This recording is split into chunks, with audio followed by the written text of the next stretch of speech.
Hello everyone, स्वागत है आप सभी का YouTube channel the DM exam point पर। डियर स्टूडेंट, हमने कल पढ़ा था कि अनुक्रम और श्रेणी क्या होता है। अनुक्रम और श्रेणी को हमने अच्छे से डिस्कस भी कराया था और एग्जाम्पल भी हमने दिखाया था यहाँ पर लिख करके कि अनुक्रम वास्तव में होता क्या है और श्रेणी क्या होता है।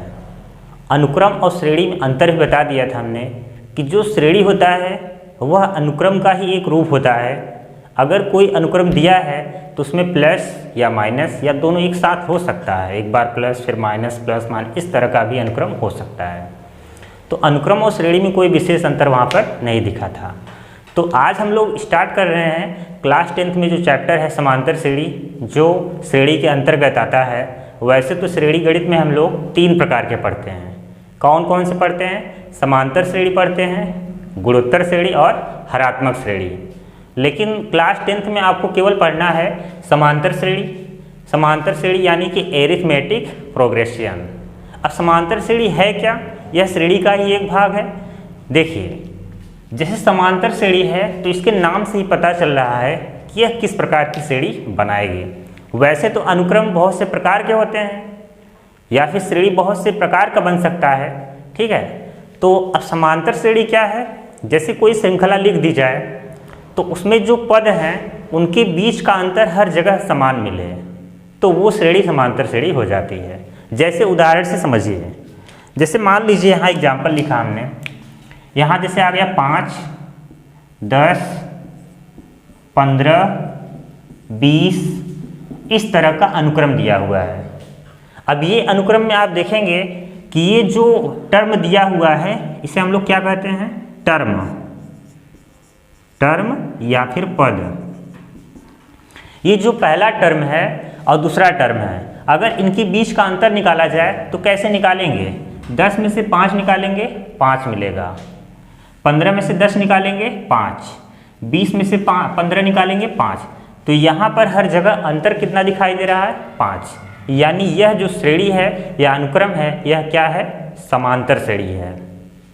और एग्जाम्पल देखिए, जैसे आ गया 3, 9, 15, 21, फिर 27, फिर 33, इसी तरह से बढ़ता रहा।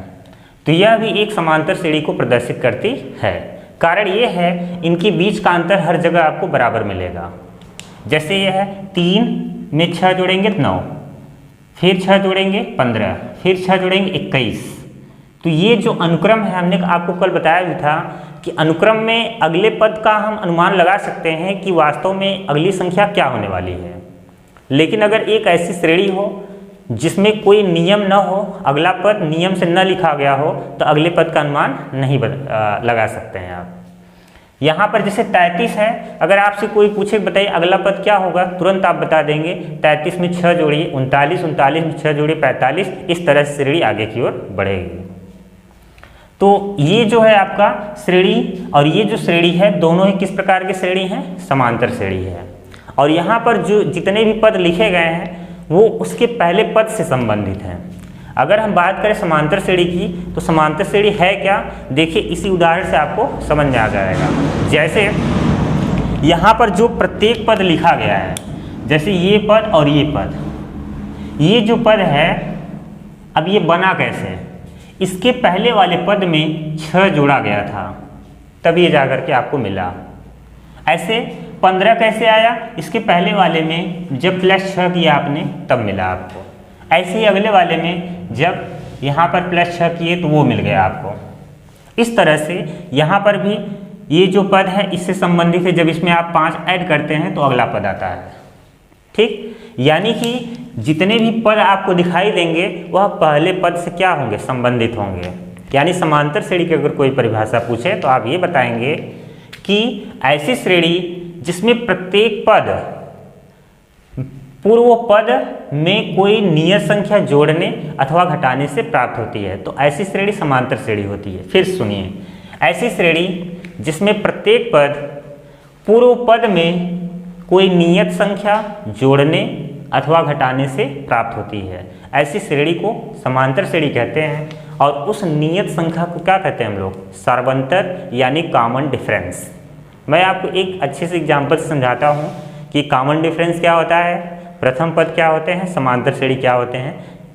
एग्जाम्पल और डिफिनीशन दोनों। समांतर श्रेणी जो परिभाषा होता है हमने वो क्या लिखा है या क्या बताया है कि जैसे एक ऐसी श्रेणी होती है जिसमें प्रत्येक पद पूर्व पद में कोई नियत संख्या जोड़ने अथवा घटाने से प्राप्त होती है, उस श्रेणी को ही क्या कहते हैं, समांतर श्रेणी। तो यहाँ पर लिखा गया ऐसी श्रेणी जिसमें प्रत्येक पद पूर्व पद में कोई नियत संख्या जोड़ने अथवा घटाने से प्राप्त होती है, उसे समांतर श्रेणी कहते हैं। तो यहाँ पर जो नियत संख्या जोड़ते हैं या घटाते हैं उस संख्या को हम लोग क्या कहते हैं, कॉमन डिफरेंस, यानी उसका नाम क्या है, सार्वंतर। उसे हम लोग क्या कहते हैं, सार्वंतर, जो नियत संख्या जोड़ते अथवा घटाते हैं। जैसे हमने यहाँ कुछ एग्जाम्पल लिया है, आप देखिए यहाँ पर, जैसे यह एक श्रेणी है और यह एक समांतर श्रेणी है। जैसे 4 में जब 6 जोड़ेंगे 10 होगा, 10 में 6 जोड़ेंगे 16, 16 में 6 जोड़ेंगे 22, या फिर 10 में 4 निकालिए 6, 16 में 10 निकालिए 6, 22 में से 16 निकालिए 6। तो यहाँ पर अंतर समान दिखेगा आपको, इसी को कहा जाता है सार्वंतर, यानी समान अंतर भी आपको दिखेगा।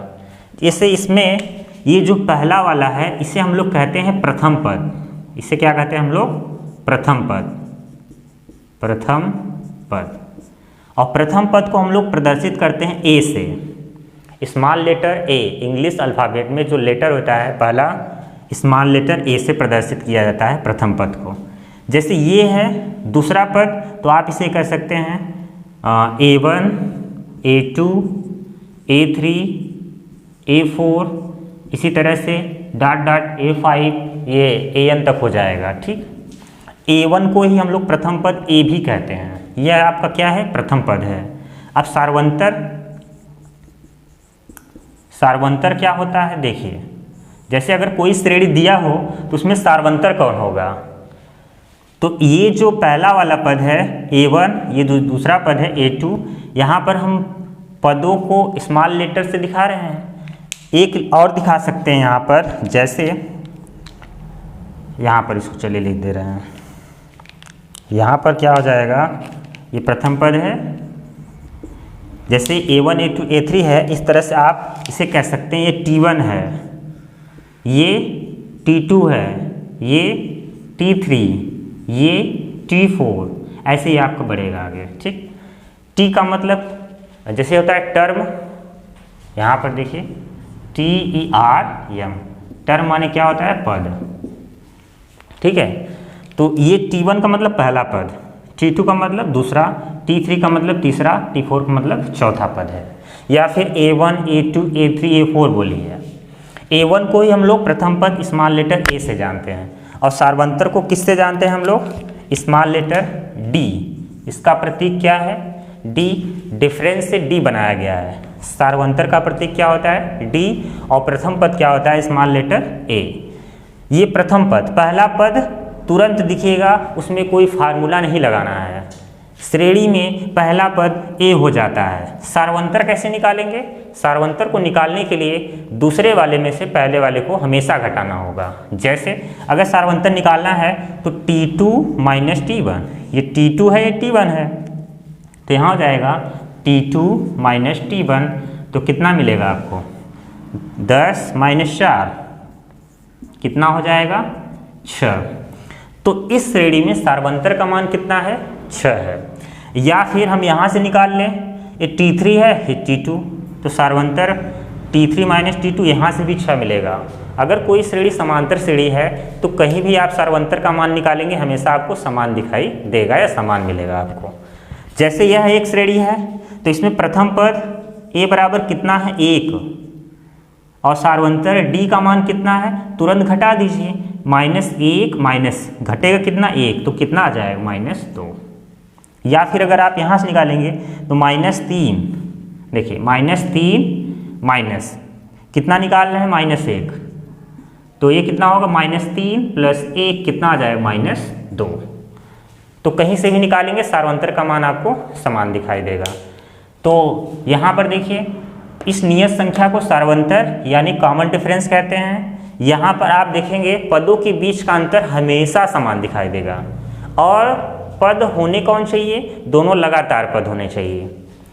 4 और 10 के बीच का अंतर, 10 और 16 के बीच का अंतर, ऐसे यहाँ पर इनके बीच का अंतर, इनके बीच का अंतर, इनके बीच का अंतर, इनके बीच का अंतर, हमेशा पद लगातार होने चाहिए, उनके बीच का अंतर हर जगह आपको बराबर दिखाई देगा।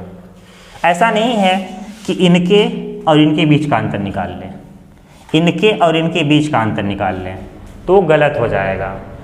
ये जो परिभाषा देख रहे हैं ये तो परिभाषा ठीक है ही, इसका एक और परिभाषा आप बता सकते हैं। एक ऐसी श्रेणी जिसमें दो लगातार पदों के बीच का अंतर समान हो उसे समांतर श्रेणी कहते हैं। ठीक है, एक बार फिर सुनिए, एक ऐसी श्रेणी जिसमें दो लगातार पदों के बीच का अंतर समान हो उसे समांतर श्रेणी कहते हैं। इसे संक्षेप में क्या कहते हैं, यानी संक्षेप में अगर कहीं लिखा होगा तो उसे हम लोग लिखते हैं ये समांतर श्रेणी या फिर एपी। संक्षेप में क्या लिखते हैं इसे, एपी। एपी का मतलब एरिथमेटिक प्रोग्रेशन, इसका मतलब होता है समांतर श्रेणी। जैसे एरिथमेटिक प्रोग्रेशन है, आप इसे कह सकते हैं एरिथमेटिक सीरीज भी कह सकते हैं। सीरीज का मतलब क्या होता है, श्रेणी होता है। तो समांतर श्रेणी को संक्षेप में सश्रेणी, ठीक है, या फिर एपी में लिखते हैं। तो क्लियर हो गया, कोई भी समांतर श्रेणी होगा तो उसमें पहले पद को प्रथम पद कहेंगे और उसे प्रदर्शित किससे करेंगे, ए से। और श्रेणी में जो सार्वंतर होगा उसका प्रतीक क्या होगा, डी। डी निकालने का तरीका क्या है, सेकंड माइनस फर्स्ट हमेशा निकालिए आप, उससे आपको सार्वंतर का मान मिल जाएगा। ठीक है, अब बढ़ते हैं आगे की ओर, कुछ हम लोग फार्मूला समझेंगे। जैसे मान लीजिए यह श्रेणी आगे की ओर ऐसे बढ़ता ही जाए। हम एक एग्जाम्पल ले रहे हैं और यहाँ हम समझाएंगे कि समांतर श्रेणी में प्रथम पद और सार्वंतर क्या होता है, एक बार फिर से समझिए। जैसे कोई भी अगर श्रेणी समांतर श्रेणी है तो पहले वाले पद को ही प्रथम पद यानी स्मॉल ए उसे कहते हैं। तो ये आपका हो गया प्रथम पद, ठीक है, इसे हम लोग कहते हैं प्रथम पद। प्रथम पद को प्रदर्शित करते हैं स्मॉल ए से, और यहाँ पर इस श्रेणी में प्रथम पद का मान कितना है, -5। यहाँ पर -5 है। अगर आपसे कोई पूछे कि बताइए इस श्रेणी में सार्वंतर का मान कितना है, तो सार्वंतर देखिए कैसे निकालेंगे। सार्वंतर स्मॉल डी बराबर सेकेंड माइनस फर्स्ट, -1 माइनस कितना, -5। तो यहाँ -1 प्लस हो जाएगा 5, तो आएगा कितना, 4। कहीं से भी निकालेंगे तो आपको 4 मिलेगा। देखिए जैसे अगर हमें यहाँ से निकालना हो तो 7 - 3 कितना आएगा, 4। अगर हमें यहाँ निकालना हो 3 माइनस कितना घटाना है, -1, तो ये हो जाएगा 3 + 1 कितना आएगा, 4। यहाँ से आप निकाला है तो 4 आया हुआ है। तो अगर कोई भी श्रेणी समांतर श्रेणी है तो सार्वंतर का मान हमेशा आपको क्या मिलेगा, समान मिलेगा। समांतर श्रेणी में प्रथम पद को स्मॉल ए से प्रदर्शित करते हैं और सार्वंतर को डी से प्रदर्शित करते हैं। जैसे एक समय के लिए मानिए कि यह श्रेणी ऐसे ही आगे की ओर बढ़ता रहे, लगातार बढ़ता रहे। यहाँ पर 4 4 7, 4 11, 4 15, 15 4 19, इसी तरह से आपका बढ़ता रहे। तो बताइए इस श्रेणी में 1000वां पद कौन सा होगा, 1000वां पद कौन सा होगा। तो अब इसमें इस श्रेणी में 1000वां पद आपसे पूछा जा रहा है, तो अब सोचने लगेंगे ये तो श्रेणी ऐसे ही चल रही, तब 1000 बार जोड़ दें। तो अगर 1000 बार जोड़ते हैं तो आपका समय बहुत चला जाएगा। तो समय को बचाने के लिए हम लोग पढ़ते हैं समांतर श्रेणी का व्यापक पद। ठीक है, समांतर श्रेणी का व्यापक पद यानी समांतर श्रेणी अगर दिया हो तो उसमें कोई भी पद पूछे, चाहे 1000वां पद पूछे, चाहे 25वां पद पूछे या 20वां पद पूछे, उसे आप आसानी से बता सकते हैं। जैसे इस श्रेणी में अगला कौन सा पद होगा, 7 4 11। अगला कौन सा पद होगा, 15वां। जैसे इसी श्रेणी में बताइए तीसरा पद क्या है, 1 2 3। ये तो आपने देख करके ही बता दिया, लेकिन आप इसे फार्मूले से ही बता सकते हैं। अब वो फार्मूला क्या है, अब उसके बारे में देखते हैं हम लोग। उसके बारे में समझना है कि कोई भी व्यापक पद पूछता है कि समांतर श्रेणी में, तो कैसे निकाला जाए उसको, ध्यान से समझिएगा। समांतर श्रेणी का व्यापक पद क्या होता है, जैसे अगर कोई श्रेणी दिया हो उसमें 100वां पद क्या होगा, 150वां पद क्या होगा, 200वां पद कौन सा होगा, तो उसे कैसे निकाला जाए उसको अच्छे समझिएगा आप लोग, बहुत ही इंपॉर्टेंट है। क्योंकि इसको हम यहाँ समझ लेंगे तो अभी आपको एक्सरसाइज हम सॉल्व कराएंगे तो वहाँ ऐसे क्वेश्चन आपसे पूछे जाएंगे। अगर एक श्रेणी मैं लिख दूँ यहाँ पर समांतर श्रेणी हो, जैसे 1 3 हो गया, 5 7 9 इस तरह से। अब ये देखिए एक समांतर श्रेणी है, तो इसमें इसे हम किससे प्रदर्शित A1 या A2 A3 A4 A5 ऐसे ही आगे की ओर, या फिर कह सकते हैं T1 T2 T4 T5 sorry यहाँ T3 T4 T5 इस तरह से ये बढ़ता रहेगा। अब यहाँ पर प्रथम पद ये आपका A होता है, इसे हम A से प्रदर्शित करते हैं। सार्वंतर का प्रतीक क्या होता है, D होता है, तो D का मान निकालेंगे 3 - 1 2 हो जाएगा, 5 - 3 2, सार्वंतर का मान तो समान ही मिलेगा आपको। अब देखिए अगर समांतर श्रेणी का व्यापक पद निकालना है तो उसके लिए फार्मूला क्या होता है। जैसे अगर कोई श्रेणी समांतर श्रेणी है तो उसमें प्रथम पद क्या होता है A और सार्वंतर क्या होता है D, और जो पद पूछा जाए यानी पदों की संख्या, जो पद आपसे पूछा जा रहा है तो वो n हो जाता है, स्मॉल लेटर n, ठीक है। यानी अगर कोई श्रेणी समांतर श्रेणी है, यदि समांतर श्रेणी में प्रथम पद A कामा सार्वंतर D व पदों की संख्या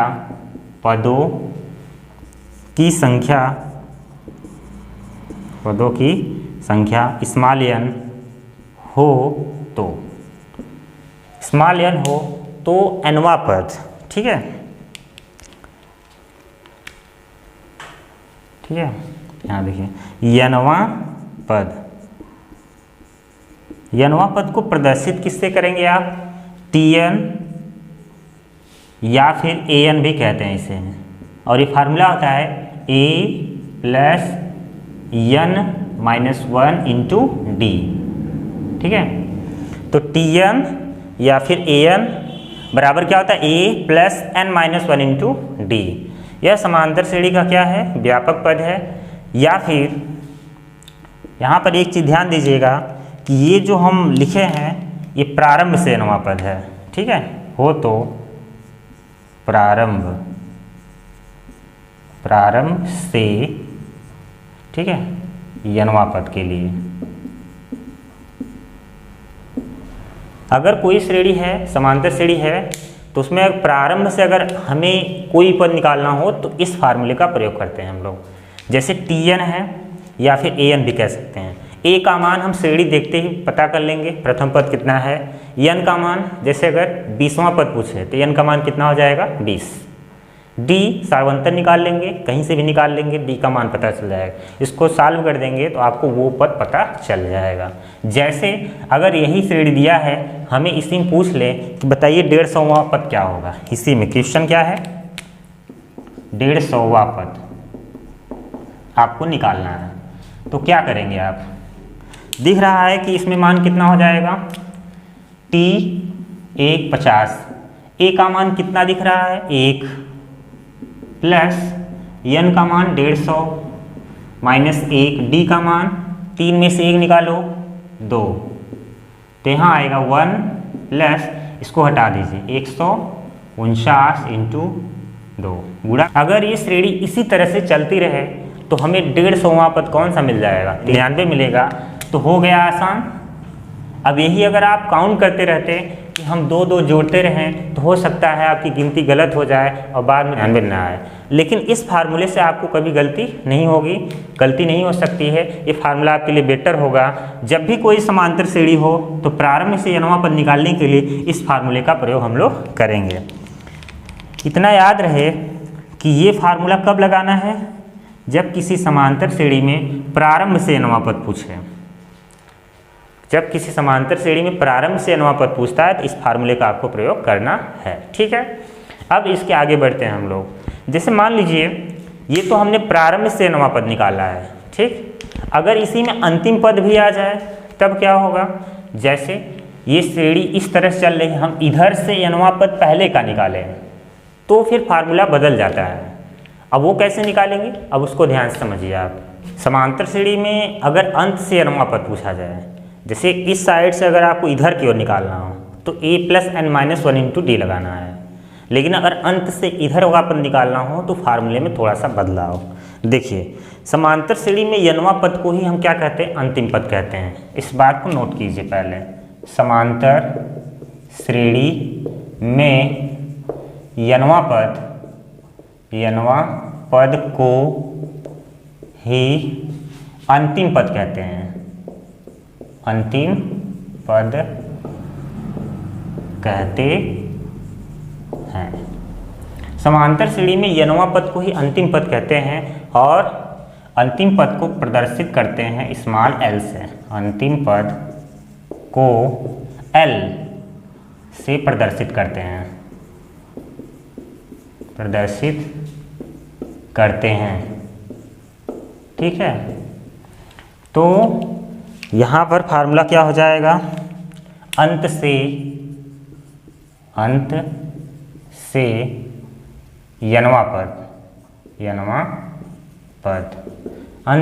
पद हो जाएगा l - n-1 × d। तो ये आपका फार्मूला हो गया। अगर किसी भी समांतर श्रेणी में अंत से nवां पद निकालना हो तो l - n-1 × d। जैसे मैं बताता हूँ एक एग्जाम्पल। एक श्रेणी है 1, 7, 13, 19, 25, ठीक है, और यहाँ पर 31, ऐसे आपका 37। चलिए मान लेते हैं एक श्रेणी है, समांतर श्रेणी है, ठीक। अगर हम इधर से इधर का पद निकालें, वैसे तो ये कौन सा पद है, प्रथम पद, लेकिन अगर इधर से हम nवां पद निकालें, जैसे हमें निकालना है कौन सा, इसमें मान लेते हैं 5वां पद। कौन सा पद चाहिए, 5वां पद, बताइए। अंत से ही आपको निकालना है, अंत से 5वां पद क्या होगा, तो ये किसका मान हो जाएगा, l का। तो यहाँ l का मान कितना दिख रहा है, l बराबर 37 दिख रहा है, ठीक है। और जो पद पूछा जाए वो कौन सा हो जाए, n कितना है, 5। और सार्वंतर जरूरी है, सार्वंतर का प्रतीक d, तो 7 में से 1 निकालो 6, या फिर 13 में से 7 निकालो 6, वो तो हमेशा बराबर ही आएगा। 7 - 1 तो कितना आ जाएगा, 6। अब फार्मूला होता है अंत से nवां पद का, यानी 5वां पद का कितना हो जाएगा, l - n-1 × d। तो l का मान कितना है, देखिए 37 माइनस n का मान 5 -1, d का मान कितना है, 6। तो हो जाएगा 37 - 4 × 6, तो 37 माइनस कितना, 24, तो ये हो गया कितना, 13। तो थोड़ा सा उत्तर की जांच कर लेते हैं हम लोग। देखिए जब आप उत्तर की जांच करेंगे इसमें, तो ये 37 है, इधर से तो पहला ही हुआ, पहला, दूसरा, तीसरा, चौथा और 5वां। 5वां पद यहाँ 13 है भी, और यहाँ हमने 5वां पद 13 निकाला भी है, ठीक। तो 5वां पद निकाल लिया आपने l - n-1 × d से। तो कोई भी पद पूछता है तो फार्मूला ये लगाएंगे, लेकिन ध्यान ये देना है कि प्रारंभ से पूछता है कि अंत से पूछता है। प्रारंभ से पूछता है तो फार्मूला बदल जाएगा, और जब अंत से पूछता है तो ये फार्मूला आपको लगाना है, ठीक। अब देखिए ये हो गया आपका प्रारंभ से nवां पद और अंत से nवां पद। अब देखिए अगर अंतिम पद l, प्रथम पद a और सार्वंतर d हो तो उसमें एक रिलेशन होता है। वो रिलेशन क्या होता है, देखिए जैसे मान लीजिए यदि प्रथम पद a सार्वंतर d, अंतिम पद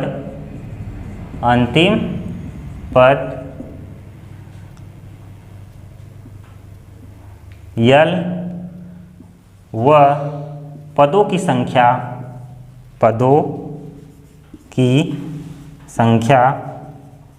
n हो तो एक रिलेशन होता है यहाँ पर, वो ये होता है l बराबर a + n-1 × d, ठीक है। तो इन चारों में ये रिलेशन आ गया। कभी कभी इस फार्मूले से हम मान को निकाल सकते हैं, यल बराबर A plus N minus one into D. समांतर श्रेणी में nवां पद को ही क्या कहते हैं हम लोग, अंतिम पद। तो देखिए अभी जो प्रारंभ से nवां पद निकाले थे, तो जहाँ Tn है, Tn क्या होता है, nवां पद, तो nवां पद की जगह L है, क्योंकि अंतिम पद को ही हम लोग nवां पद कहते हैं या nवां पद को ही अंतिम पद, तो उसकी जगह L आ गया, तो L बराबर A plus N minus one into D. तो हमने 3 फार्मूला पढ़ा, समांतर श्रेणी में प्रारंभ से nवां पद, समांतर श्रेणी में अंत से nवां पद, और ए डी एल और एन में संबंध क्या होता है, एल बराबर A plus N minus one into D. तो आइए एक बार हम लोग पूरा एक साथ लिख लेते हैं, ठीक है। अब देखिए समांतर श्रेणी में अभी तक जो हमने पढ़ा फार्मूला, उसको हमने यहाँ नोट किया है। 3 तरह का फार्मूला हमने समझा है। समांतर श्रेणी में प्रारंभ से nवां पद कैसे निकाला जाए, उसका फार्मूला है Tn या An से प्रदर्शित कर सकते हैं nवां पद को। Formula a plus N minus one into D होता है। समांतर श्रेणी में अंत से nवां पद निकालना हो तब L minus N minus one into D हो जाएगा। ये फार्मूला आपको यूज करना है। और इन चारों में क्या संबंध होता है, प्रथम पद a, सार्वंतर d, अंतिम पद L, व पदों की संख्या n में क्या संबंध होगा। अंतिम पद को ही L कहते हैं, तो L बराबर a plus N minus one into D हो गया। अब जैसे ये प्रारंभ से हमने nवां पद निकालना है, तो इसमें अगर हम n का मान कुछ रखते जाएं, जैसे n का मान 1, प्राकृतिक संख्या है, 1, 2, 3, 4 ऐसे रखते जाएं, तो आपको एक समांतर श्रेणी प्राप्त होगी। और वो समांतर श्रेणी क्या होती है उसको देखिए, वो बहुत ज़रूरी है। समांतर श्रेणी में जैसे प्रथम पद, द्वितीय पद, तृतीय पद, चौथा पद, पांचवा पद क्या होता है, उसको कैसे निकाला जाए। तो ये तो फार्मूला, इसको आप नोट कर लीजिएगा।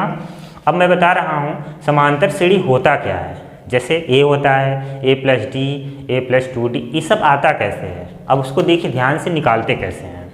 अभी हमने देखा कि समांतर श्रेणी में प्रारंभ से nवां पद निकालते कैसे हैं। और समांतर श्रेणी आपसे पूछे कि बताइए समांतर श्रेणी में कौन कौन से पद होते हैं, उसको निकालने का तरीका देखिए। जैसे हमने अभी समांतर श्रेणी में प्रारंभ से nवां पद निकालना था, उसे हम वहीं से निकालते हैं। वो क्या फार्मूला था, Tn बराबर a plus N minus one into D. ये प्रारंभ से nवां पद है। अगर हम यहाँ n का मान 1, 2, 3, 4, 5 ऐसे ही रखते चले जाएं, ठीक है, रखने पर तो देखिए आपको कौन कौन सा पद मिलेगा।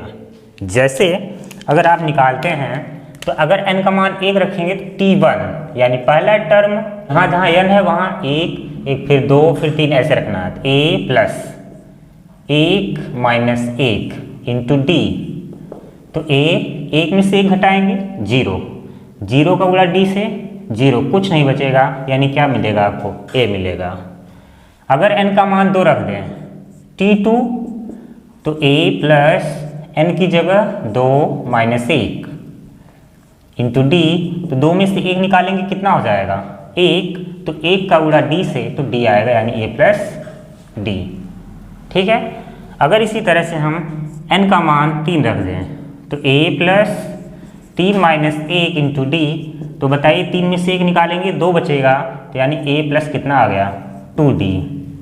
ऐसे ही आप निकालते रहेंगे, कोई पद निकाले, जैसे 10वां पद निकाल लें, a प्लस यहाँ कितना हो जाएगा 10 माइनस 1 इंटू डी, ए प्लस 10 में से 1 गए 9d। तो आप कोई भी पद निकालेंगे तो उसमें आपको n का मान केवल चेंज करना है, और जो भी पद निकालेंगे d का गुणांक उससे 1 कम रहेगा। जैसे अगर आप तीसरा पद निकालते हैं तो d का गुणांक इससे 1 कम रहेगा, दूसरा पद निकालते हैं तो d का गुणांक उससे 1 कम होगा। अब जैसे अगर आपसे कोई पूछे बताइए 100वां पद क्या होगा, तो डायरेक्ट आप बता सकते हैं a प्लस 99d। 1000वां पद क्या होगा, a प्लस 999d। 1 कम करके d के साथ गुणा कर देना है आपको, यानी d का गुणांक 1 हमेशा कम रखना है आपको, ठीक है। अगर आपसे कोई पूछे बताइए 20वां पद क्या होगा, 20वां पद तो क्या हो जाएगा a प्लस 19d। 25वां पद क्या होगा, 25वां पद a प्लस 24d। d का गुणांक 1 हमेशा कम रखना है जो पद पूछा जाए, जिससे पूछा जाए। तो यहाँ पर आपने देखा पहला पद a आ गया, तो उस हिसाब से आपको समांतर श्रेणी क्या मिल जाता है, यानी समांतर श्रेणी हो गया आपको, समांतर श्रेणी आपको प्राप्त हो गया क्या, a plus d, a plus 2d, a plus 3d,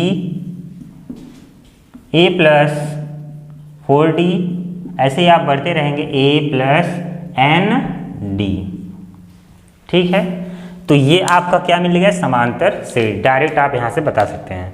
अगर हमें समांतर श्रेणी बनाना हो तो उसके लिए क्या क्या आवश्यक है, a और d, यानी अगर a और d का मान हमें पता चल जाए तो हम समांतर श्रेणी निकाल सकते हैं। यहाँ मान रखते जाएंगे, हमें समांतर श्रेणी प्राप्त हो जाएगा। ठीक है, तो जब हम लोग पहला एक्सरसाइज सॉल्व करेंगे तो इन सब की आवश्यकता पड़ सकती है।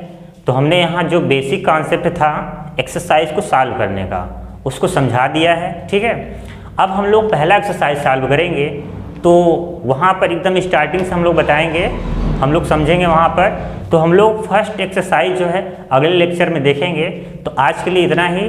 वीडियो जैसा लगा होगा लाइक कीजिएगा और अपने दोस्तों को बताइए। जो इस समय पढ़ नहीं पा रहे हैं तो पूरी कोशिश करेंगे, यहाँ से आप पूरी पढ़ाई कर सकते हैं।